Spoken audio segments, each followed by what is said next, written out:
Welcome, Course 3 students. This is our last lesson of this unit. So we have lesson 1.10, which is about solving and graphing your inequalities. It should overall be a pretty short lesson here. So what we're going to do is we're going to review our inequality symbols, and then we have two examples on solving as well as graphing your inequalities.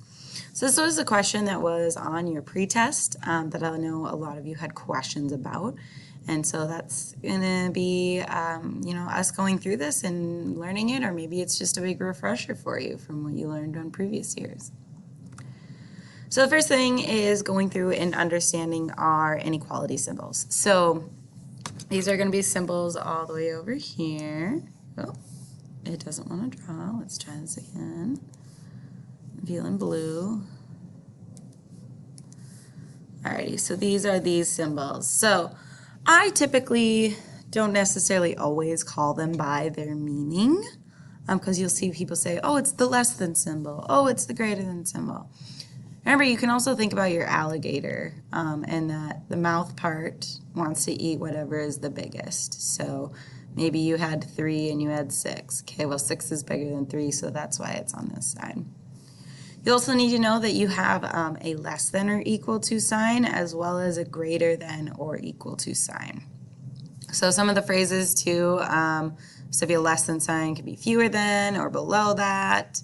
Greater than could also be more than or above. A less than or equal could be at most or no more than. And a greater than or equal could be at least or no less than. So sometimes when you see those word problems, they'll talk about some of those too. So we are going to start off with some pretty basic questions here. And we're just going to use our greater than or our less than symbol, okay? So we want to fill in the box with the less than or greater than symbol so that we can compare these things. And what you'll notice is that on both of these, on the right side, or the left side, sorry, there is some sort of operation that we should do first to help us decide which one is larger or which one is smaller. So in this case, I've got 6 on the right, and I've got 13 minus 9. So I want to know what 13 minus 9 is. Well, 13 minus 9 is 4. So then I'm thinking, okay, well, which one is bigger? 6 is bigger. I want my alligator to eat 6, so that is going to be my less than symbol. 4 is less than 6. And then B. B is showing you a multiplication operation, so 2 times 8, so which gives you 16. From there you can compare, okay, 16 and 10. Well, 16 is larger. I want my alligator to eat the biggest one, and so I'm going to pick 16, and so I would kind of read this as 16 is greater than 10. So being able to use those operations will be important as we get into these actual equations. And this is going to be kind of more of the trickier part here in this next couple slides, okay? So something about your inequalities I also want to mention is that when we have inequality equations or operations, okay? So we're going to be taking a look at, like, here's one example, okay? 2x is less than or equal to 15. So we're going to be looking at operations kind of like this. And then they're going to be asking us to graph these operations. And so being able to understand how these lines work will be very important, okay?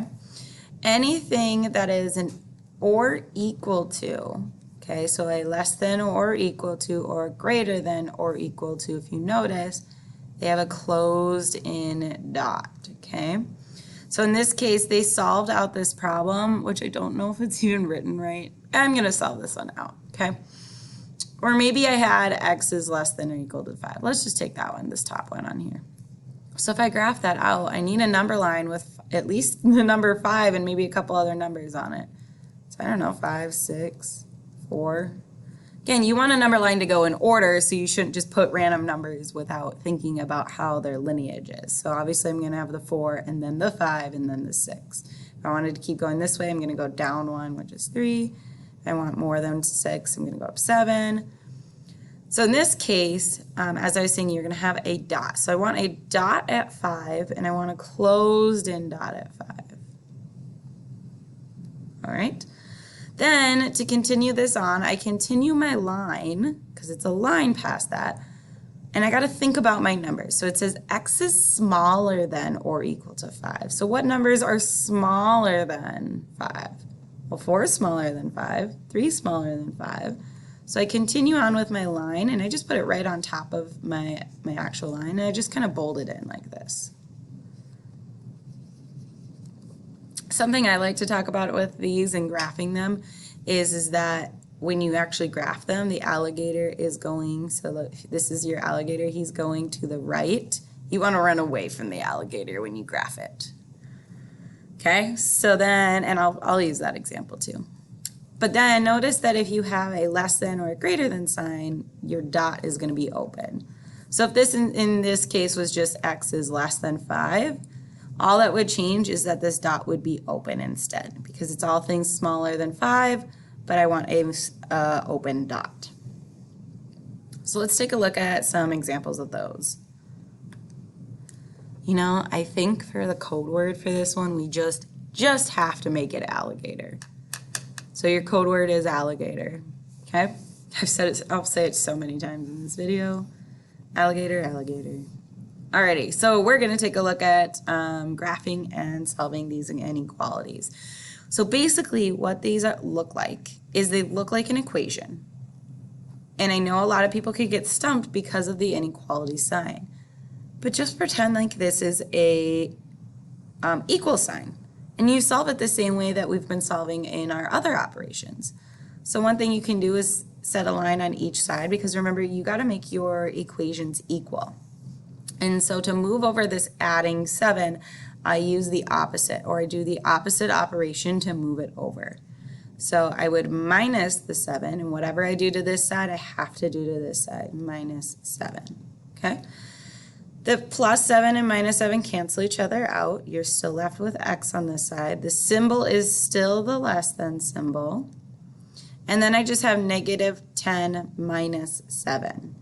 Well, got to think about my integer operations. It's like saying negative 10 plus negative 7. So I get negative 17. Okay, and that's actually my solving. I solved it right now. I just need to graph it now. And so if I'm going to set up a graph, you don't necessarily have to go all the way from 0 and up. What I was telling you and kind of showing is that maybe you put your number in the middle. Okay, I want negative 17.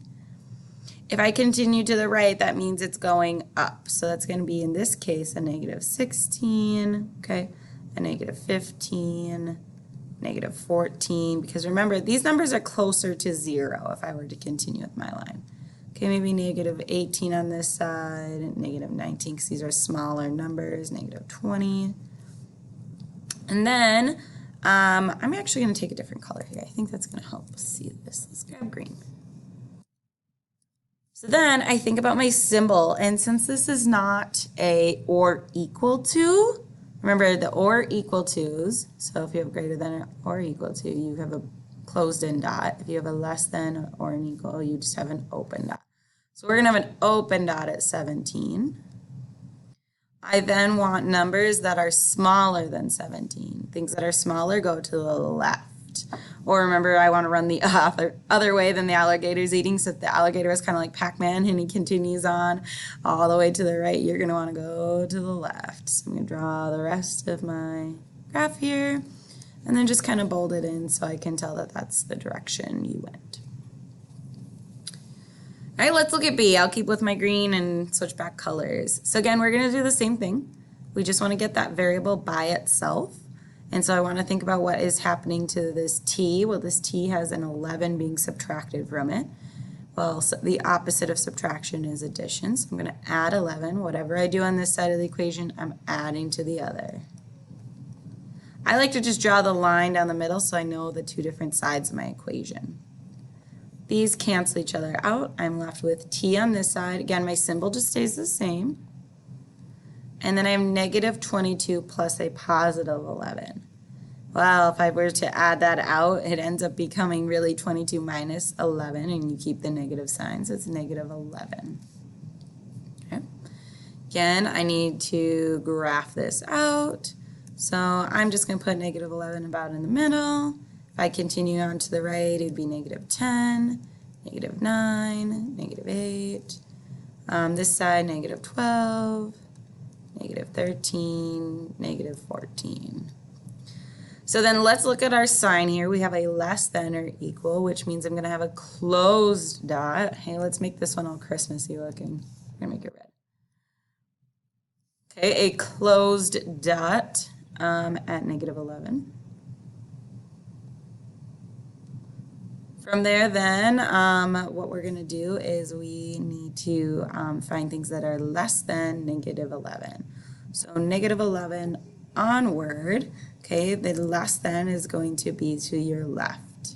So I'd continue this way, add in those arrow signs. Oops, it's not great, but, and that is my graph for this equation. Alrighty, one more. All right, same thing, drawing my line down my, what would be my two sides of my equation, down my inequality sign. My z is having an addition of 6. I don't want the addition of 6 on this side, so I want to remove it. To do that, I use the opposite operation, which is minus, and we're going to minus 6 on each side. Positive 6 and negative 6 cancel each other out. You have z on this side. Keep the sign, the greater than or equal, and then negative 3 plus negative 6. They're both negative, so just 3 plus 6 is 9. Keep the negative sign. Okay. Again, I'm just going to start off my number line. Boop, boop, boop. I'm going to put a negative 9 in the middle, I guess, and negative 8, negative 7. Maybe you want negative 10, negative 11. Let's make this one black. All right, so then I have a greater than or equal sign, so that means I want a closed dot at negative 9. And then it says it's greater than. So greater than is always going to be things towards the right of your number line. So you're going to go this way and add in that 9. Again, you can think, okay, Mr. Alligator is going to eat like Pac-Man all the way to the left. So he's going to eat to the right. Now this trick with the Pac-Man, the alligator, only works if your variable is first. If for some reason you had something like x is greater than or equal to 2, that's not going to work for that alligator Pac-Man kind of trick, okay? It only works if the variable is in the first thing that you read left to right, all right? Let me know if you've got any questions. Keep up all the hard work. Submit your code word. If you hadn't heard the code word, I already said it a while back, so just go ahead and go back through the video. But let me know if you need any assistance. I'll be here for you. Have a good day.